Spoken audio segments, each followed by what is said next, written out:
다음은 대장동 개발 사업을 둘러싼 몇 가지 오해에 대한 조은천 의원의 페이스북 글입니다.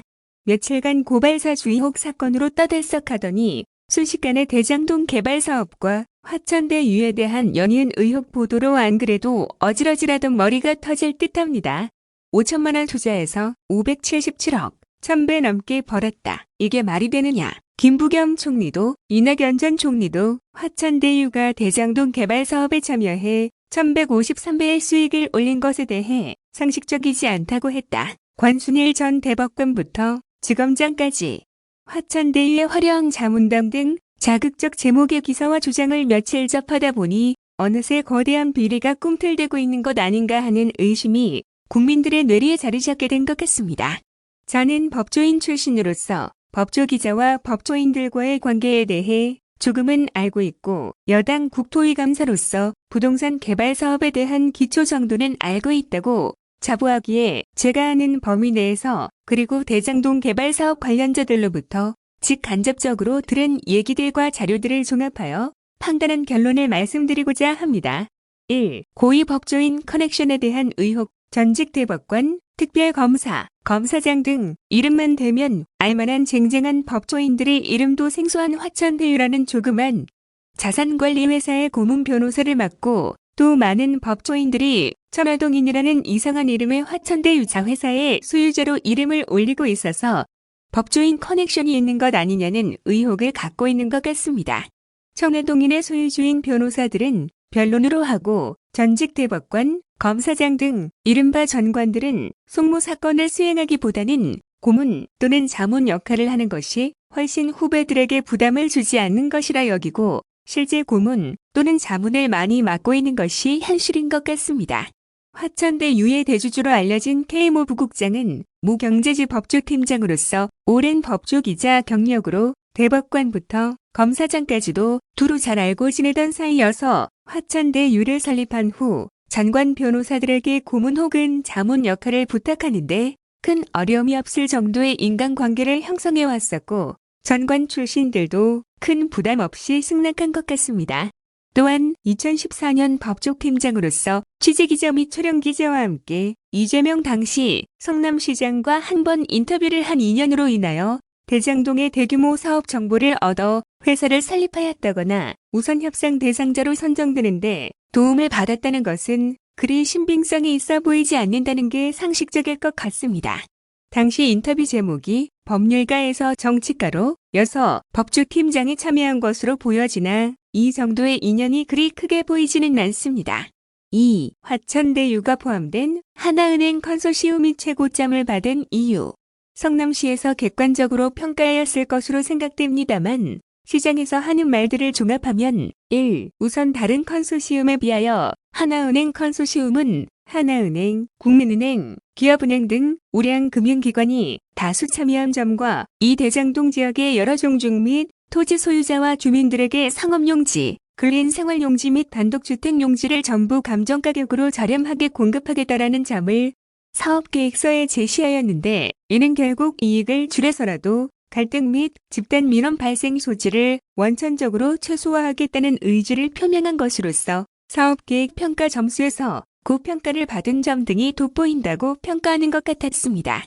3. 화천대유 플러스 알파 3.5억 투자해 4,040억 배당 수익률 11만 5,345% 주장에 대하여 최초에는 화천대유가 5천만 원 투자해서 577억의 수익을 얻어 1000배 넘게 벌었다. 이게 말이 되냐고 하더니 이후 화천대유는 5천만 원, 또한 SK증권을 특정금전신탁의 형태로 천화동 1호에서 7호까지 약 3억 원, 합계 3억 5천만 원을 투자하여 도합 4,040억 원의 배당을 받아가 수익률이 11만 5,345%에 달한다고 주장합니다. 화천대유라는 회사가 투자했다는 5천만 원은 성남의 뜰 지분 1%에 투자된 돈으로서 자본금입니다. 이 회사의 자본금은 실제 개발 사업에 들어가는 돈과는 아무 관계도 없습니다. 성남의 뜰은 부동산 개발 사업을 위해 만들어진 자본금 50억 원의 특수목적 회사로서 일종의 페이퍼 컴퍼니입니다. 부동산 개발 사업에는 회계의 명확성을 위해 SPC를 만드는데 그 자본금을 투자금으로 말하는 것은 무지하거나 아니면 다른 악의적 목적을 가진 표현이라 하지 않을 수 없습니다. 부동산 개발 사업에서 화천대유 같은 역할을 하는 회사는 금융기관 PF가 성공할 때까지 자체적으로 투자를 하게 됩니다. 실제 화천대유는 자산관리 사업자로서 금융기관으로부터 7천억 원의 PF가 성사된 2016년 12월 말까지 사업 초기 자금으로 각종 인허가, 사업협약이행 보증금, 용역비, 운영경비, 사업관리 및 자산관리 수수료 등 약 350억 원을 조달하였다고 합니다. 성남시의 지분도 50% 플러스 1주도 투자와는 상관없습니다. 외형상 성남의뜰의 자본금 중 25억 원을 투자한 것처럼 보이지만 이 사업이 종료하면 성남시는 투자금 25억을 돌려받기로 약정한 것이므로 실제 투자와는 전혀 상관없는 금액입니다. 따라서 SPC인 성남의뜰을 자본금과 그 지분을 두고 수익률을 말하는 것은 온당치 않은 주장입니다. 4. 인허가관청인 성남시가 참여하는 사업이므로 땅 짚고 헤엄치는 사업이라는 주장에 대하여 대장동 개발 사업은 성남시 분당구 대장동 210번지 1원에 일종의 미니 신도시를 조성하는 것으로 2015년 초에 시작하여 2021년 12월 준공을 앞두고 있습니다. 도시개발 사업은 아파트 건설 사업과 달리 통상 5년에서 10년, 길게는 15년까지 오랜 기간이 소요되고 경기 변동 리스크를 고려하지 않을 수 없는 사업입니다. 2014년 7월 최경환 당시 부총리가 빚내서 집 사라고 할 정도로 2015년 당시는 국내 부동산 경기가 얼어붙은 상황으로 국내에서 민간이 참여하는 신도시 조성을 목적으로 하는 도시개발 사업은 거의 없었으므로 대장동 개발 사업 PF 대출 7천억 원을 위해 당시 섭외한 금융기관 30개 중 참여 금융기관은 10개였다고 합니다. 그리고 사업 리스크 때문에 서류 검토 및 진행 기간에 많은 기간이 소요되어 거의 막바지에 초입기에 몰려 7천억 원의 PF 대출을 받았다고 합니다. 당시 부동산 개발 시장이 어려웠던 것은 분명한 사실이었고 화천대유 측은 대장동 지역의 여러 종중토지 및 종중묘 같은 집단 민원 어려움, 산과 임야 지역으로 인한 환경영향 평가 리스크 같은 어려움이 있었다고 주장하고 어느 정도 합리적이라고 여겨집니다만 제가 그 내용을 지금 하나하나 확인할 길은 없습니다. 다만 사업구조가 성남도시개발공사는 추금 25억 원을 납부하여 사업이익에서 최우선 배당을 받아가고 이후 성남의뜰이 해산하면 이 추금 25억 원도 반환받아가게 되어 실제로 성남시는 리스크가 거의 없는 안전한 사업이라 할 것입니다. 반대로 화천대유의 경우 모든 리스크를 부담하여 대장동 사업이 망하게 되면 초기 투자금 회수는 0이 되는 것입니다.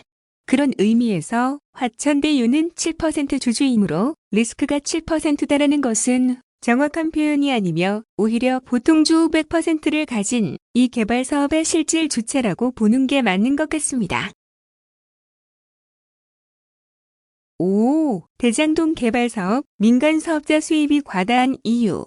성남시는 대장동 개발 사업의 수익 발생 시 1차 이익 배분, 1공단 공안 조성비, 전액 부담 약 2,761억 원 상당이 2차 이익 배분, 임대주택 용지, 무상재 공약 1,822억 원 상당의 합계금 4,583억 원 상당을 우선 가져가는 구조로 하고 여기에 성남시는 추가로 920억 원 상당의 도시기반 시설을 기부채 납받았습니다. 2015년 당시 성남시에서 우선 배당 구조로 한 이유는 부동산 개발 사업 전망이 그리 밝지 않았으므로 개발 사업으로 인한 일정 수익이 발생할 경우 사전에 정해진 액수의 금액을 우선 배당을 받아 사업 리스크를 없애려고 한 것으로 보여집니다.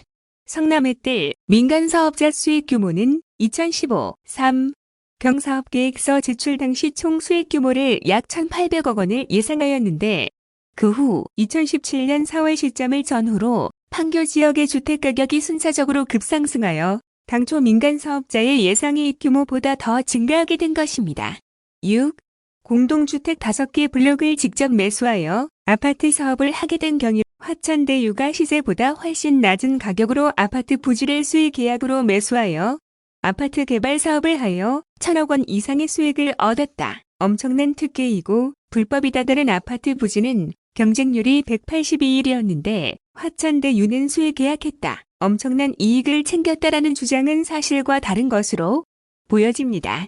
2015년 3월 하나은행 컨소시움에서 7천억 원 이상의 PF 대출을 하여도 대출 금융기관에게 대출금 미회수 리스크가 거의 없다라는 점을 설득하기 위하여 5개 블록 출자자 직접 사용분을 설정한 것입니다.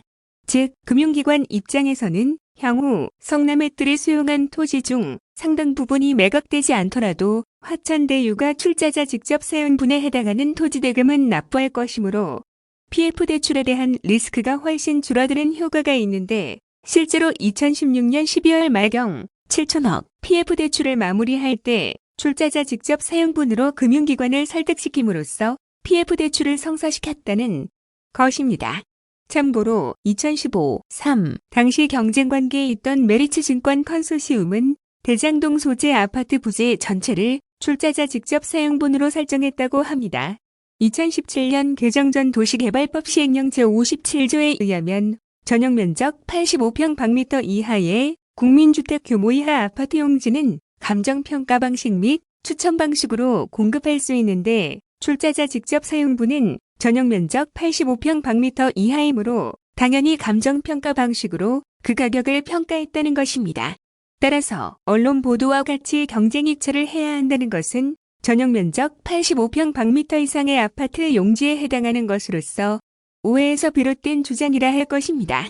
또한 다른 아파트 부지는 경쟁률이 182일인데 화천대유는 수의계약을 받았다는 것은 화천대유는 2015년 3월 대장동 개발사업 민간사업자 공모 절차에서 공동주택 5개 블록에 대하여 출자자가 직접 사용하겠다라는 사업계획서를 제출하고 최고 점수를 부여받아 민간사업자로 선정됨으로써 결정된 것이고 다른 아파트의 경우 부동산 경기가 되살아난 2017년 4월 이후 감정평가 방식이 매각 공고 추첨에 응모한 경쟁률이 182일이라는 것으로 경우가 다릅니다. 7. 부동산 민간개발 사업에 대한 소감. 국토위원을 하면서 부동산 민간개발 사업에 대해 여러 가지 생각이 동시에 들곤 합니다. 요즘같이 수도권 아파트 공급이 부족한 때에는 민간이 좀 적극적으로 주택 공급에 나서줬으면 하는 생각이 듭니다. 토지 매입부터 인허가, 자금 조달, 분양과 최종 준공에 이르기까지 최소한 4-5년이 걸릴 겁니다. 그 기간 중 개발 사업자는 리스크를 안고 사업을 추진하고 요즘처럼 주택 가격 상승기에 성공하면 소위 대박, 반대의 경우에는 미분양 등 쪽박의 상황도 일어납니다. 그래서 어느 도시에서 아파트 분양에 성공한 지방 건설사가 순식간에 중견 건설사가 되고 지역에서 장학 사업 등으로 존경받던 사업가가 한순간에 사라지는 일이 벌어지는 곳이 민간 시행시장의 일입니다. 토지나 주택 개발에 있어 과도한 개발 이익을 어떻게 통제할 것인가에 대한 논의는 지속적으로 있어 왔고 앞으로도 피할 수 없는 숙제입니다. 다만 개발 사업에서 이익이 많이 난다는 것을 이유로 과도한 억측을 하거나 음모론으로 나아가는 것은 함께 경계해야 할 것입니다. 특히 민감한 대선 전국에서는 더욱 그러할 것입니다.